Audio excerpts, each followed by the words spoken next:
Shalom, all praises to Yahweh, Ba'ashem Yahushai, Ba'ashem Arakar Kodash. Double honors unto the apostles and the elders of Great Millstone of all well, and shalom to the whole full elect. This is a biblical commentary on the book of Judges 14, and it reads, And Samson went down to Timnath, and saw a woman of Timnath, of the daughters of the Philistines. And he came up and told his father and his mother, and said, I have seen a woman in Timnath of the daughters of the Philistines. Now thereof get her for me to wife. Then his father and his mother said unto him, Is there never a woman among the daughters of thy brethren, or among all my people, that thou goest to take a wife of the uncircumcised Philistines? All right, because they're heathens. And there's a difference between us and them. Right, the Philistines today would be the Hamitic tribe. All right, and they basically would be, they're over there in the land of Ham, Africa as it's known today. And although they look similar to us in visage and, aesthetically, in looks, basically those individuals do not share kinship with us. All right. And, it ultimately would set up a clash. And Samson said unto his father, Get her for me, for she pleaseth me well. But this is going back to that time of, and of old arranged marriage, and really going into the book of Genesis where it says, a man shall leave his father's home. When you get married, when you find a wife, you basically get on with life. You leave your father's house and you start making your own moves. Now this is kind of showing how the process went. This may be specific to this, or it may be this is just what was commonly done. All right. Verse 4, but his father and his mother knew not. But his father and his mother knew not that it was of the Lord Yahweh that he sought an occasion against the Philistines. For at that time, the Philistines had dominion over Israel. All right. So ultimately, I mentioned it already. This is setting up for a clash. All right. And really, as it was said back in the day by High Priest Ariel, that Samson was Jack Johnson. Jack Johnson? I hope I'm saying the right name. All right, but Jack Johnson. Why? Because you can draw similarities from him sorting an occasion through the means of women. Okay, so showing you that the Heavenly Father is about clashing. He's about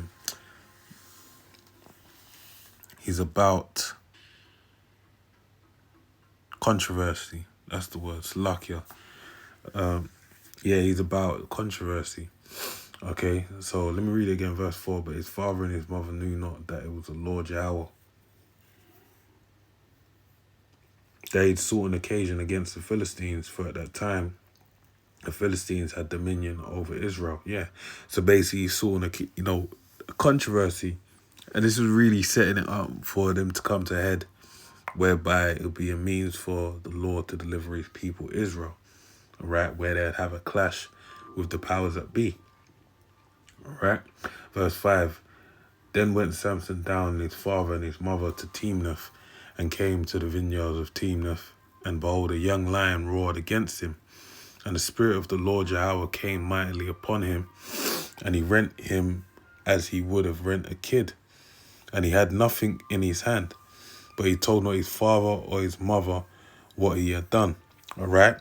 So basically, this is an old, or I would say King David's come up was somewhat of an ode to Samson as well. Because prior to him going up against Goliath, a Philistine himself as well, funny enough. Basically, he was, you know, fighting all kinds of beasts, being a shepherd to his flock, all right? And this just shows you that the Spirit of the Lord, you know, came down on Samson, and he rent a young lion just like it was a kid, you know, like it was a baby sheep. So that really just shows you that a little lamb, a Yule lamb, it really just shows you the kind of spirit and power, the spiritual power, you know, that super strength. And really, as I read through this, it just reminds me of reading like an Incredible Hulk comic. That's all it brings to mind. Just a big burly Jake, a big, you know, strong Jake, just going around and just Hulk smash, you know, doing as he pleases through the Spirit. Verse 7, and he went down and talked with the woman, and she pleased Samson well. And after a time he returned to take her, and he turned aside to see the carcass of the lion. And behold, there was a swarm of bees and honey in the carcass of the lion. All right? So the bees had set up shop in the dead lion. And he took thereof in his hands and went on eating and came to his father and mother. So this lion that he slew before, that had a beehive inside of it, Samson, it's just how raw he is, man. Just, you know, dipped his hand in the hive and just broke off some honeycomb and just, you know, kept going about his journey, peacefully eating that honeycomb. So much so that he, you know, when he came back, he basically, you know, gave it to his mother and father to eat. And still made no mention of the fact that the lion died, you know, he slew a lion. Verse 10, so his father went down unto the woman, and Samson made their feast, for so used the young men to do. And it came to pass that when they saw him, that they brought 30 companions to be with him. All right, so what I gather from that is they saw Samson and said, yeah, we need 30 men to be down here. Because as it was said, you know, the Lord was seeking an occasion against the Philistines. So he, you know, they said we're gonna need 30 guys to deal with this individual. And remember, the Philistines are big; they're giants. All right, just think about Goliath. He was a champion amongst his people, but they were renowned for their stature. All right, but they looked at Samson like, boy, we need a couple buddies on him, not 10, not 20, but 30. Verse 12, and Samson said unto them, I will not now put forth a riddle unto you. If ye can certainly declare it me within the 7 days of the feast, and find it out, then I will give you 30 sheets and 30 changes of garments. But if ye cannot declare it me, then shall ye give me 30 sheets and 30 change of garments. And they said unto him, put forth thy riddle, that we may hear it. And he said unto me, out of the eater came forth meat, and out of the strong came the full sweetness. And they could not in 3 days expound the riddle. And that's the closest anyone really come to understand that, you know, Samson slew a lion. You know, this man, he just reminds me of, obviously these kind of individuals are like a corrupted version of, you know, a righteous thing. But it reminds me of, you know, these, the energy that the Philistines were getting off of him in terms of being intimidated by him. It's kind of like those, you know, mobsters or gangsters that have like a racket, or they use intimidation, manipulation techniques, and you know, their power rests to kind of intimidate, all right?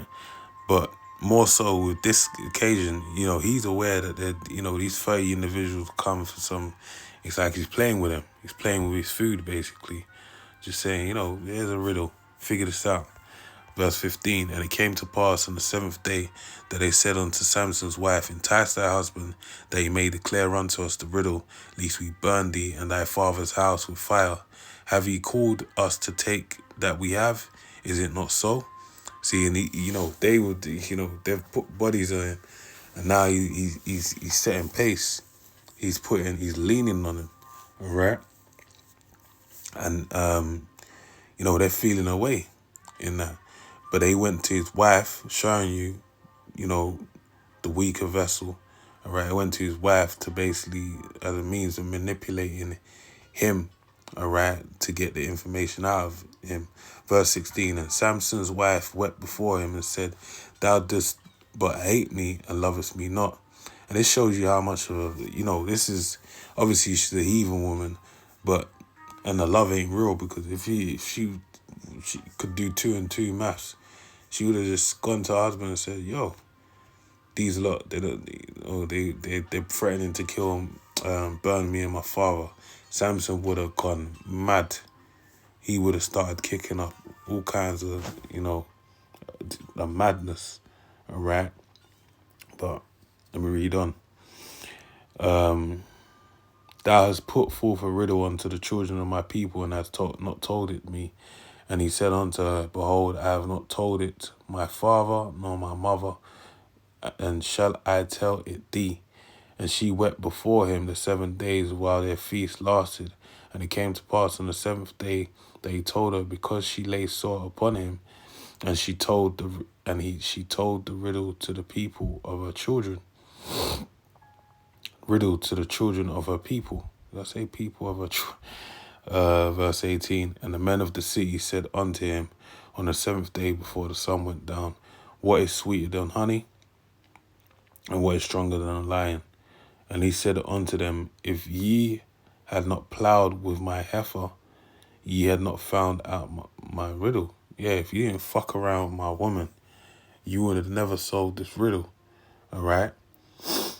Verse 19, and the Spirit of the Lord Yahweh came upon him, and he went down to Ashkelon and slew 30 men of them, and took their spoil and gave change of garments unto them, which expounded the riddle. And it shows you how mad he was. He just went down there, fucked up some shit, got the outstanding, funds basically, or resource, and gave it to them. And his anger was kindled, and he went up to his father's house. So he went back to his father's house. He basically said, you fucked with my wife, all right? But again, it was the Heavenly Father sorting an occasion whereby the Philistines would get fucked up by Israel, all right? And he found one by way of, the woman, the jealousy of, what does it say in Proverbs, the 5th chapter? Jealousy is the rage of a man, all right? Verse 20, but Samson's wife was given to his companion, whom he had used as his friend. So with that, I pray we're edified. Shalom. Shalom.